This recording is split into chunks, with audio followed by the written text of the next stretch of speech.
Okay, there's that car LPG donut, the one we transferred most of the fuel out of, and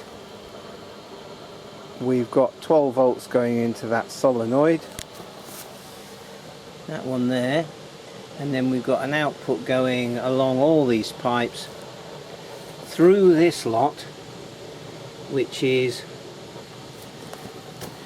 it comes in there, and all this lot is just to block that off, and then it goes through a regulator along round here, and there we go. But just gentle start up. It's been a couple of hours and we're up to 170 degrees C, and this is the kiln chart so far, and we're just about ready, yeah, to take the next reading. So once we got above here, I can start ramping the heat up now. So what is that, 8:15 to 11:15? There you go. That's to really bring the temperature up steadily. Anyway, there you go.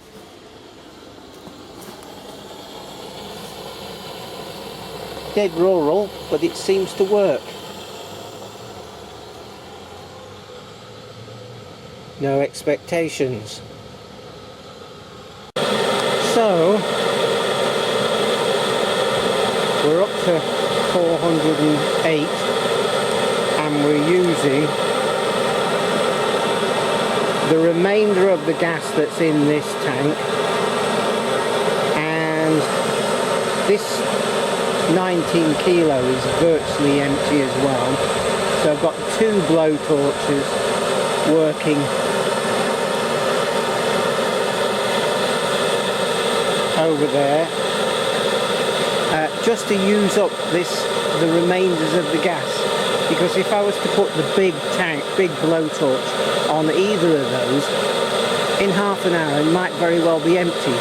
So I've got 2 torches from 2 virtually empty tanks, just to use all that remainder up.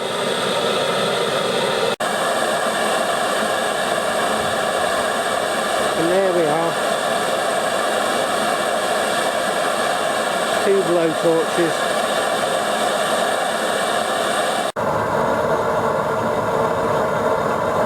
So at 600, yeah, we've changed over to the big burner. There we go. And the temperature's rising reasonably quickly now. Now, what have we got here? Let's just see, make sure I can see. Where are we? There we go. Zoom out a bit. Brilliant. Right. Wiggle the shelf and lift it out. Oh, right, okay.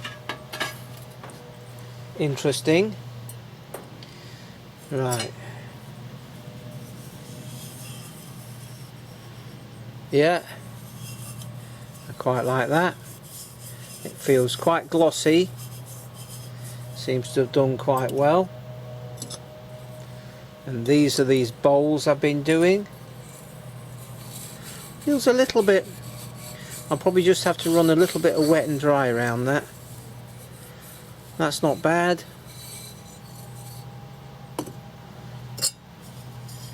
There we go. Yeah. I think I'm going to have to do something with this white slip. Probably put it through a blender or something like that. There we go. And this is, that's Friscony clay. That's Friscony. That's Tetford. So the Tetford, as you could see, is darker red. That's a Friscony Tetford. Right, where have we got here? This is a Tetford.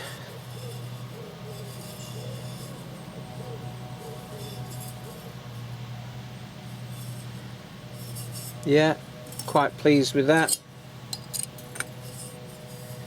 Again, oh, this is a Friscony. All different shaped mugs. Now, I'm going to guess now. I think that is a Tetford. It's white on the inside. It is. Yeah. I mean, it's a subtle difference. For my eyes, for you, it's probably, I reckon this one is a Friscony. Now, do you remember I had one that, a mug that was, two had stuck together last time? Well, can you see there, I actually ground the piece off and I've glazed that again. So this has been glazed twice.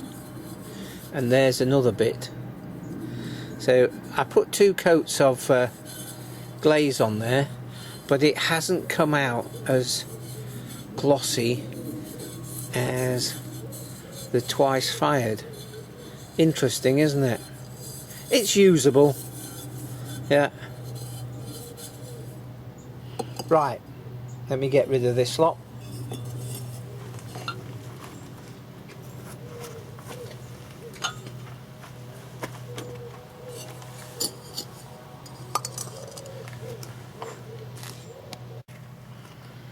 Okay, that's that tidied out of the way. The next shelf out. Interesting.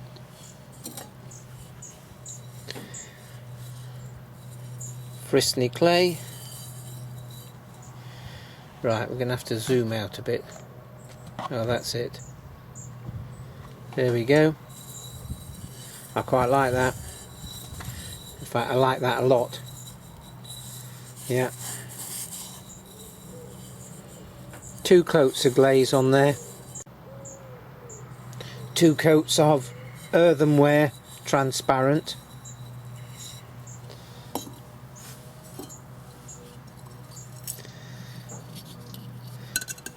Homemade stilts again. This is a Tetford. Where are we? Come on, pay attention. There we go. That's quite nice. Tetford, yeah. Nice and white. We finally, I think, touch wood and what have you. I think we might have cracked it. You can feel those marks there through this glaze, because I think that is Tetford slip and it's a bit crusty, so we're going to have to get hold of a blender so I can blend things up. Friscony clay, nice and glossy, very nice and glossy, fairly even, few little pinholes there, but I suspect I can't get away from that. I have a feeling that because we're raw glazing and because I'm using wild clay, that the organic matter in the clay, this is a Tetford, is burning off and creating gases. So, you know, to get away from minor pinholes, you'd have to bisque fire it first. At the moment I'm not willing to do that, because that's twice the amount of energy. I'm quite liking these bowls. Yeah, I think this is Tetford, and it is. Yeah, white decoration this time and white on the inside. Yeah. Right, let's get rid of these homemade stilts, which work remarkably well. So easy to make. Perhaps I ought to do a video on just making those, but it's dead rural. It really is. Anybody wants to see that video, give us a shout out. Okay, right, there we go. A no expectations mug, white on the inside, little bit, maybe the slip was a bit thin there, little mark there, but it's fine.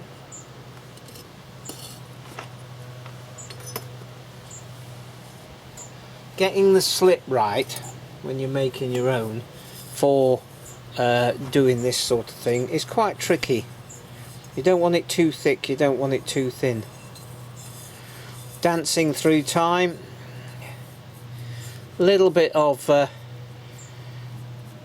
too much glaze just there, a little bit of milkiness. I've been trying not to add too much, and I've actually been giving the inside of the handle only one coat because it's brushing, but that's quite good. Yeah, like that. That needs to come out of the way. We're running out of space. We actually packed the kiln very full this time. Here's that other one.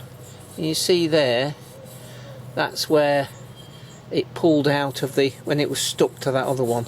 But I've glazed it again because it's quite a nice mug really, apart from that. And is that a bother? I don't really know.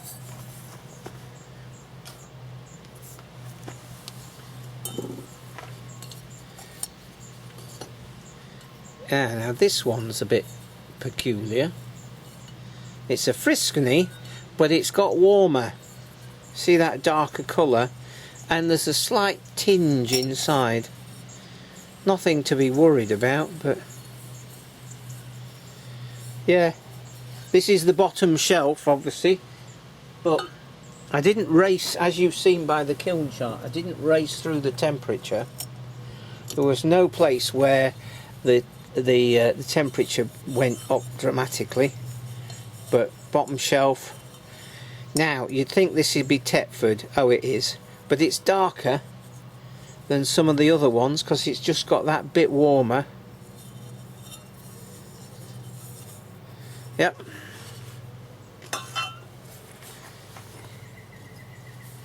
I'm not saying anything yet, but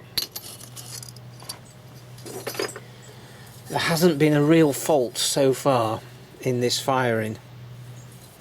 Friscony, darker, slightly milky there. Quite nice though. A smaller mug. I like that. I do like that actually.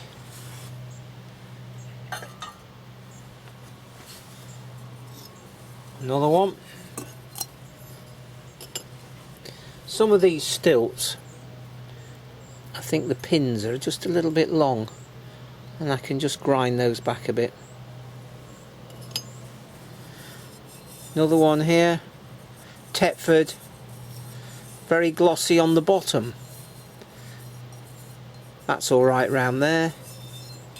Yeah, just slight bit of staining in the bottom there, ever so slightly, but I have been working hard at making sure the bottoms aren't too thick. I've been trimming them and using a gauge to check the thickness.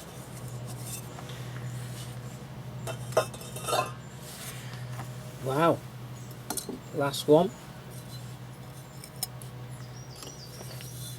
Yep,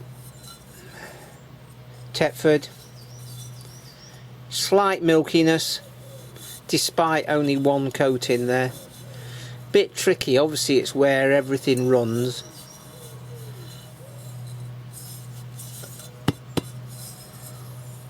Yeah, quite happy with that.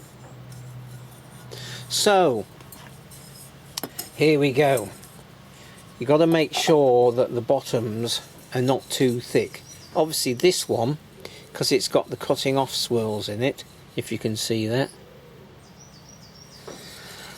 I got that one right, or within tolerance from throwing. But this one I've had to trim that. Yeah, but I really like that actually. That's a good breakfast bowl, isn't it? Yes, brilliant. Right, well, no major faults. Okay, so